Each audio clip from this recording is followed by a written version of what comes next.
সালাতে দোয়া কবুল হয়। সালাতে দোয়া কবুলের তিন জায়গা।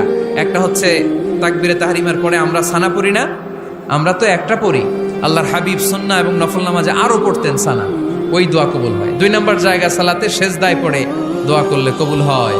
আকরাবু মা ইয়াকুনুল আবদু মির রাব্বিহি ওয়া হুয়া সাজিদ ফাকসিরু ফীহি দুআ। বান্দা যখন সেজদায় লুটিয়ে পড়ে বান্দা আল্লাহর সবচেয়ে কাছে চলে যায়।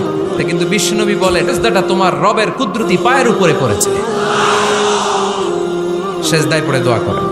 সালাম ফিরানোর আগে বিশ্বনবী দোয়া করতেন, লা ইউসাল্লিমান্না আহাদুকুম হাত্তা ইয়াতাআওয়াযা মিন আরবা'a। আল্লাহর হাবিব বললেন, চার জিনিস থেকে পানাহ না আছে আমার কোন উম্মত যেন সালাম না ফিরায়। তারা যেন পড়ে, আল্লাহুম্মা ইন্নী আউযু বিকা মিন আযাবিল কবর, আউযু বিকা মিন আযাবি জাহান্নাম, আউযু বিকা মিন ফিতনাতিল মাহইয়া ওয়াল মামাত, আউযু বিকা মিন ফিতনাতিল মাসিহিদ দাজ্জাল। আল্লাহ কবরের আযাব থেকে বাঁচাও, আল্লাহ জাহান্নামের আগুন থেকে বাঁচাও, আল্লাহ জীবন মরণ